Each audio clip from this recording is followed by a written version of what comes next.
Okay, everybody, and welcome back to my presentation about the story of Prophet Noah. So, before I get into this speech or this presentation or this motivational something, I want to tell you guys the backstory of Prophet Noah. So, Prophet Noah is born after Prophet Idris because when Prophet Idris passed away, the Muslim community or the Muslim people don't have anyone to follow or anyone to trust like they used to, like Prophet Idris.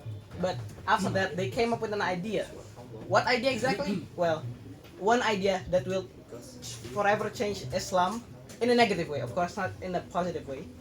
That is to make statues of people that lived before them to honor or to respect them of maybe because uh, the acts they did when they are alive. For example, I rescued a cat and I died rescuing the cat. Like from the middle of the road, I got hit by the car, but the cat survived.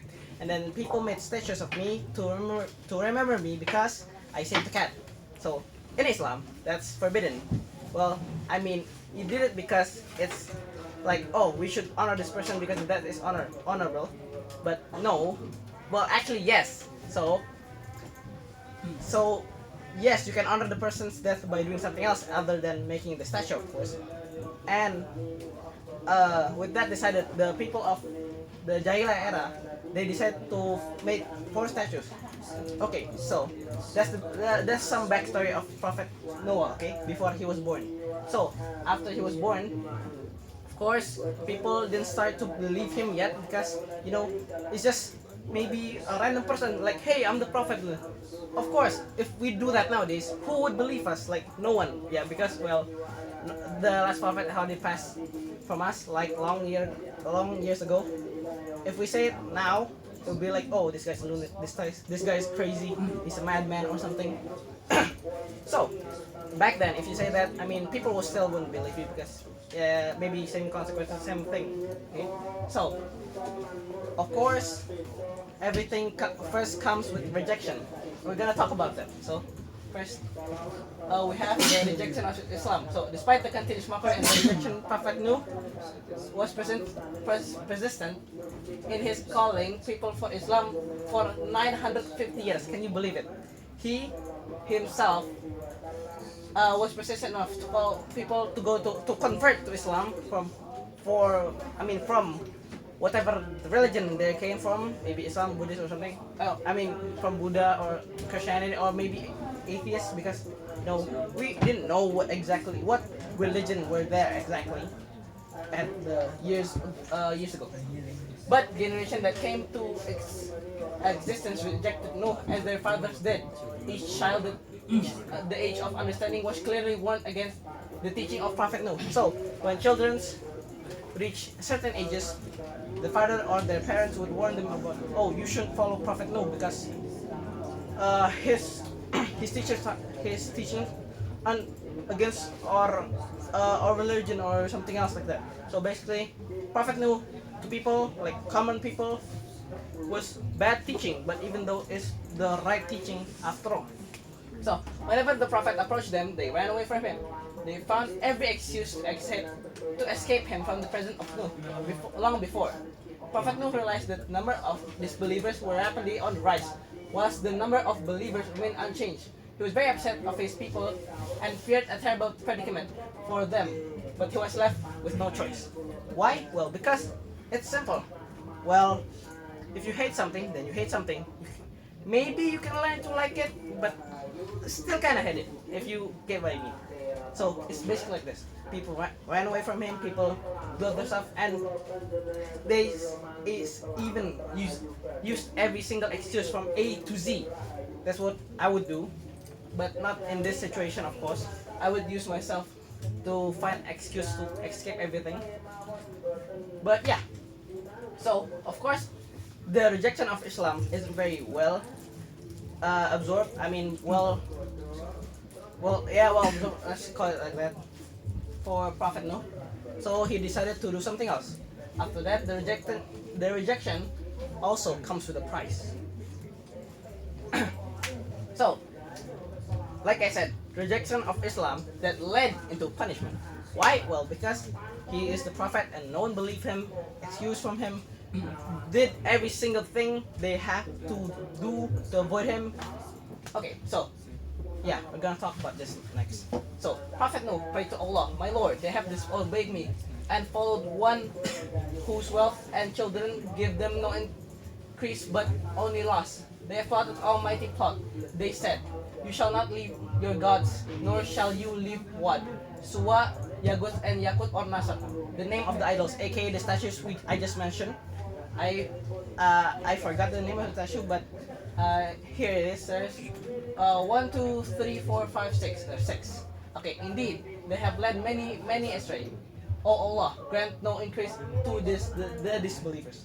So, with that out of the way, Allah said to Prophet Nuh, Allah soon revealed the Prophet Nuh that no other man from his people would enter Islam thereafter. So, basically, Allah gave Prophet Nuh a spoiler because, hey, I think you should stop doing that because, I'm telling you now because there's no other people converting to Islam and no, there's no increasing and there's no decreasing.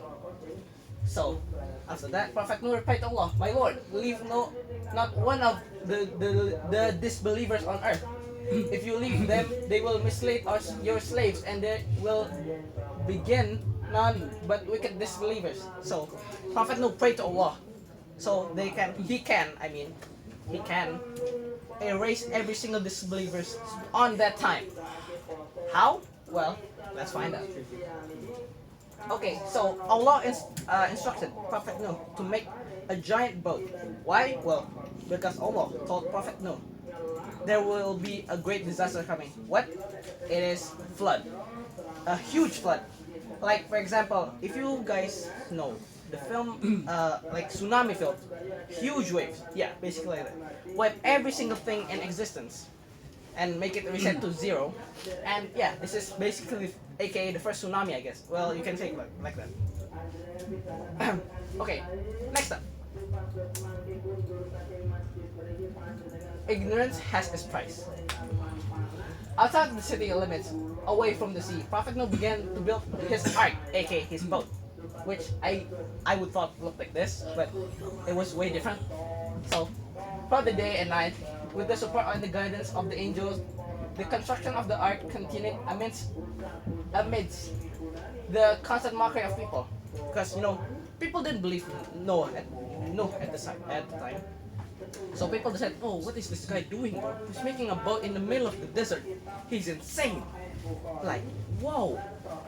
People didn't think twice without saying that. Why? Because, Prophet Noah was already chapped or labeled with a bad name, with a bad everything. It was like, if you hear Prophet Noah, someone, you just, this guy again. Oh yeah, basically like that. So, they jeered at Prophet Noah, saying, oh no, does carpentry appeal to you more than prophethood? Why are you building an ark far from the sea? Are you going to drag it to the water side, or is the wind going to carry it for you? Prophet Noah answered, you will come to know what will be to put shame and suffering. Soon after, heavy rain begins to pour down from the angry skies, and water began to rise through every crack on the earth. The water levels gradually begin to rise, and the ocean conquered the land. Once the dry land was now completely submerged in water for the first time. So, it was not a big wave, it was a small flood. Oh, people think, oh, this is gonna go away, something. People just think, oh, this is fine. I'm currently okay with the events. This is fine. I'm currently okay with the events unfolding right now. So people are just like that. They still think Prophet Noah was a bad guy, was a labeled bad guy or labeled misleader. Yeah, they still. Okay, so next, I'm still talking about this. Okay, so next. So endgame. So Prophet Noah witnessed the terrible calamity that has just befallen for his people. He knew that his disbeliever has no escape from the wrath of Allah. Among the disbelievers were Prophet Noah's wives and son, that refuses to embark on his ark. Noah desperately called out for his son, "Oh my son, embark with us and not be among the disbelievers. The ignorant son of man. I will go to the mountains. It will be safe over there. Why? Because people, the disbelievers, they ran up the mountain thinking it was safe. Okay, so no answer. This day there is no savior from the decree of Allah except His on whom has mercy. Before long, Nuh's son was engulfed by the angry waves, never to be seen again. So basically, every single disbelievers here got drowned, which is one of the worst way to go. I would say so myself. And yeah, Even his son. Yeah, even his son. Why? Because his son and his wife, fun fact, they didn't believe in Nuh himself. It was just pretty sad. If you have a wife and your wife doesn't trust you, it is already pretty sad. But having a son that doesn't trust you, oh, that hurts more. Because you raised the boy from he can't even walk to he can run, he can do everything he wants. Okay, next up. Above the sea, when every single disbelievers has perished, Allah ordered the skies and the earth, O earth, shallow up your waters, and O sky, withhold your rain. The skies immediately cleared, and the sun shone brightly on the land. Meanwhile, Nuh's ark perfectly landed on Mount Judy. Allah instructed His Prophet, "O Nuh, please come down from the ship with peace from us and blessings on you and on the people who join you." And as instructed, Prophet Nuh, along with his believers, got off the ark, releasing the rescued animals, birds, and insects across the Greenland. Prophet. Oh yeah, I forgot to say, but before boarding the ship, Prophet Noah got each pair of animal, like each pair of elephant, each pair of camel, each pair of monkey, or each pair of every animal he can find. Prophet Noah placed his forehead on the ground, prostrated his Lord, and thanked him immensely for His mercy and blessing.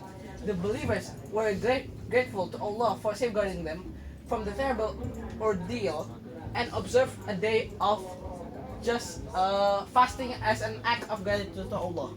Like, if you get blessing from Allah, why wouldn't you want to, thank Him back? Like, for the smallest example, we can do this, fasting for a day, which is, well, for us, it's like, this is very useless or very something. But for Allah, it's like, mashallah, my son, you have did a great thing, even though there's a lot of temptation on the way. Okay, next up, I'm going to show you guys a few pictures. I think it's pictures after this. Oh yeah, here you go. So, like I said, the Noah's Ark or Noah's boat, I thought it looked like it had sails, but it didn't. Like, it was huge, like pretty huge. If you compare, like, what's a big building? Oh, the huge being somewhere outside of the world. I forgot where it's from. I think the bean is like this size, or maybe bigger. The boat is bigger than the bean, or the bean is like a bit smaller than the boat. And also, here are the two pairs of animal he find and instructed them to go to the ark. Okay. And also, I have a conspiracy theory that Noah's Ark is made of from jati wood. Okay, so that's all I can say about Noah's adventure or Noah's history, or Prophet Noah's history as we all know and love. Okay, so the moral of the story is, if you don't believe someone, just try to believe them for once. If that doesn't happen, okay, just try again. If it doesn't work for the third time or the second time, you can just give up. Never trust that person again. And one more is, when people laugh at your dreams, like Prophet Noah did, making a boat in the middle of the desert, crazy, mad lad. Yes. Well, I want you guys to believe in your dreams and never give up. Even though how silly it is. Like, for example, oh, I want to be a YouTuber. Just go for it.